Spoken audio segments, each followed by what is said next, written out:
Ia pun berpikir untuk melenyapkan sang mertua. Novi pun mencari seorang pembunuh bayaran. Hai cerita sobat, selamat datang di channel Elia Dara, channel yang khusus membahas tentang cerita kriminal dan cerita horor. Dan kali ini aku akan membawakan sebuah cerita kriminal yang terjadinya baru-baru ini, lebih tepatnya di bulan puasa kemarin di kota Kendari. Gak habis pikir aku sama kasus ini ya. Ada ya menantu yang tega menghabisi nyawa ibu mertuanya sendiri. Ibu yang melahirkan suaminya loh. Dia tega menghabisi nyawanya hanya karena dia sakit hati. Dan sampai-sampai nih, demi melancarkan niatnya itu, dia pun menyewa seorang pembunuh bayaran yang diberi imbalan dengan bayaran yang cukup fantastis. Udah kayak di film-film kan? Mungkin si menantu ini kebanyakan nonton film kali ya. Penasaran dengan ceritanya? Mari merapat, ayo disimak. Novi Damayanti, 23 tahun. Masih muda sekali ya. Punya profesi nih yang lumayan mentereng. Dia bekerja di pabrik gas LPG di Desa Polua, Kecamatan Sampara, dan jabatannya itu sebagai bendahara. Sedangkan suaminya nih, kita sebut aja namanya IR, merupakan pegawai honorer di Bapeda Provinsi Sulawesi Tenggara. Dan dari segi penghasilan nih, Novi ini penghasilannya lebih besar daripada IR. Maklum lah ya, Novi ini kan sebagai bendahara nih di pabrik gas LPG, gajinya lebih besar ketimbang si IR suaminya ini. Makanya tidak heran nih, sewaktu Novi dan IR ini masih pacaran nih, Novi ini pernah memberikan si IR ini hadiah mototrail dan iPhone. Berapa duit tuh ya? Pasti banyak sekali.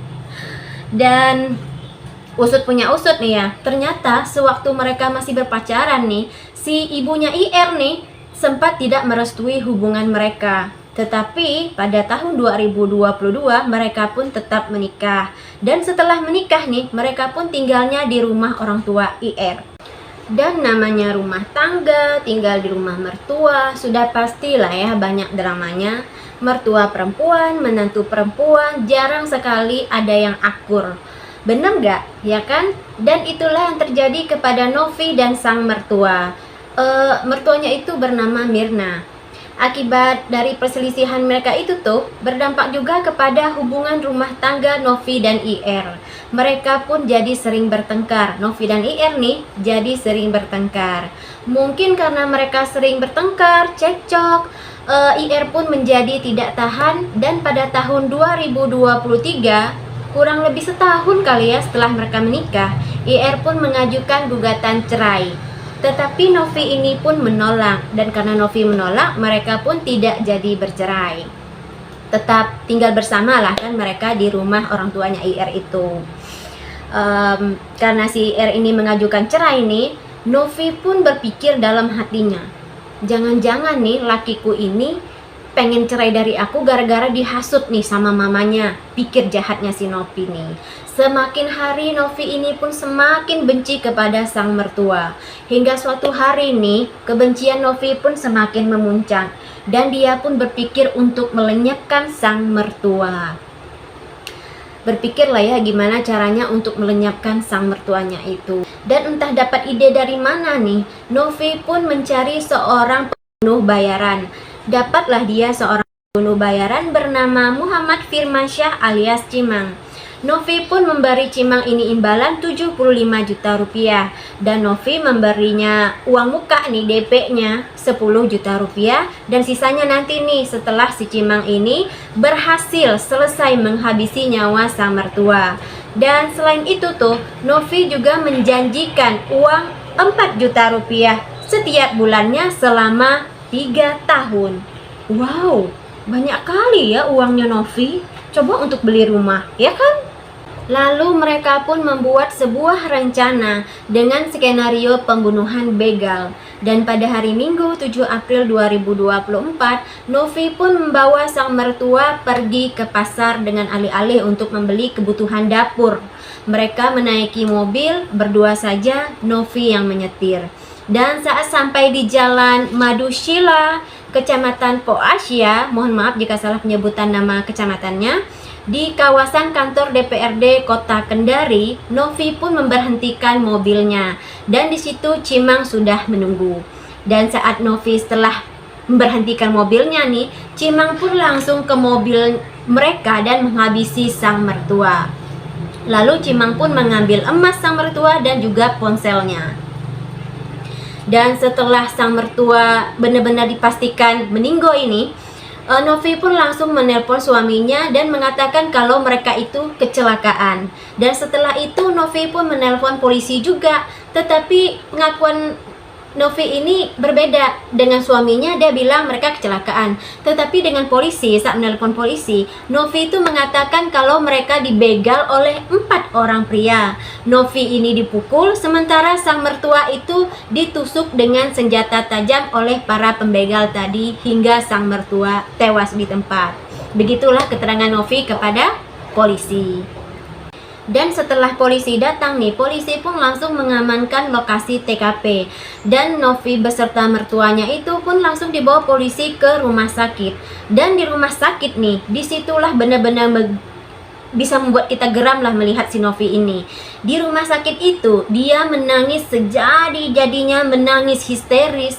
Acting dia nangisnya, sok-sokan lah dia menangis sejadi-jadinya, terseduh-seduh lah dia seperti suaminya IR. Dan karena si Novi ini satu-satunya saksi nih, dia saksi kunci, maka si Novi lah yang ditanyai oleh polisi, dia diminta keterangan. Dan saat polisi meminta keterangan kepada Novi nih, Novi ini sering memberikan keterangan yang berubah-ubah. Pada saat ini kasih keterangannya A, pada saat nanti keterangannya lagi berubah lagi jadi B, nanti ditanya lagi berubah lagi keterangannya menjadi C. Dan karena Novi ini memberikan keterangan kepada polisi berubah-ubah nih, polisi pun menjadi curiga. Dan setelah diselidiki, diinterogasi lebih dalam lagi, ternyata mereka bukanlah dibegal, melainkan si Novi lah otak pembunuhan dari sang mertua ini. Dan setelah diselidiki lebih dalam lagi nih, ternyata Novi ini tidak melakukan aksinya sendirian, melainkan ada seseorang lagi, yaitu Muhammad Firmasah alias Cimang itu tadi yang menjadi eksekutornya bayaran tadi. Mereka pun langsung ditangkap polisi. Dan di situ saat ditanya, Novi mengatakan dia tega menghabisi nyawa sang mertua karena dia sangat kesal kepada mertuanya. Dia sakit hati kepada mertuanya karena sang mertua itu suka ikut campur urusan rumah tangganya, tidak menganggap dia seperti keluarga, dan bla bla bla bla. Begitulah alasannya. Seperti apapun alasannya Novi, sungguh tidak bisa dibenarkan. Seperti apapun kita benci, kesal, marah kepada orang, tidak sepantasnya kita untuk melenyapkan orang tersebut. Novi di bulan puasa bukannya memperbanyak pahala, tetapi malah sebaliknya. Umurmu masih muda, pekerjaanmu mapan, uangmu banyak, tapi malah kamu sia-siakan dengan melakukan hal di luar nalar seperti itu. Sayang sekali ya. Dan setelah ditangkap polisi nih, Novi ini menangis sejadi-jadinya. Dia nggak nangis acting lagi kayak dia di rumah sakit nih. Dia menangis serius kali ini. Dia menangis penuh penyesalan. Dan di situ tuh dia meminta maaf kepada suaminya, kepada keluarga suaminya gitu kan. Dia meminta maaf kepada mereka dan berharap nih mereka mau memaafkan dia. Dan dia juga sangat berharap nih kepada suaminya, kalau nanti dia keluar dari penjara, suaminya masih mau menerima dia lagi sebagai istrinya. Kira-kira menurut kalian suaminya masih mau menerimanya atau tidak? Komen di bawah ya. Dan mengenai hukuman yang akan mereka terima nih masih belum diketahui karena proses hukumnya masih berlanjut. Tetapi yang pasti mereka akan dikenakan pasal berlapis karena kasus ini termasuk dalam kasus pembunuhan berencana.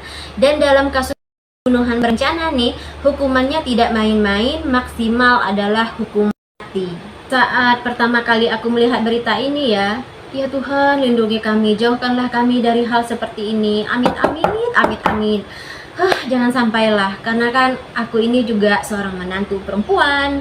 Saya punya mertua perempuan dan puji Tuhan sampai sekarang kami tetap bisa tinggal bersama, tetap bisa akur sampai sekarang. Seperti apapun masalah yang pernah kami hadapi, yang pernah terjadi di antara kami tetap bisa menyelesaikannya. Hingga sekarang kami tetap bisa bersama dengan akur.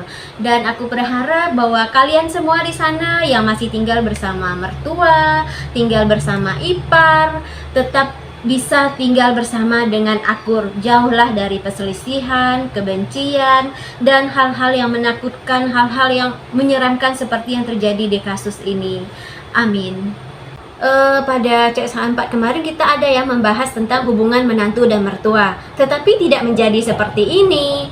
Pada kasus CSA 4, karena sang menantu ini merasa dia tidak cocok dengan sang mertua, menantu ini lebih memilih untuk keluar dari rumah sang mertua. Terkadang ya, saat orang tidak menyukai kita ya, lebih baik kita menghindar atau menjauh terlebih dahulu. Jangan seperti Novi ini, semakin tidak suka dengan orang itu, semakin dia tinggal di situ, semakinlah kebencian dan amarahnya semakin memuncak kepada orang tersebut. Hati-hati, setan ada di mana-mana. Ternyata manusia itu lebih menyeramkan dan lebih menakutkan daripada hantu ya. Semogalah hal seperti ini jauh-jauhlah dari kita. Dan semoga kita bisa mengambil hikmah dari kejadian ini. Semoga kita menjadi pribadi yang semakin lebih baik. Semoga kita menjadi orang lebih baik dan dipertemukan dengan orang-orang yang baik pula. Terima kasih sobat-sobat semua yang sudah menonton. Jangan lupa like, komen, dan subscribe. Dan sampai jumpa di video aku selanjutnya. Bye-bye. Masih muda, pekerjaan menjadi Novi di bulan iya ya itu bah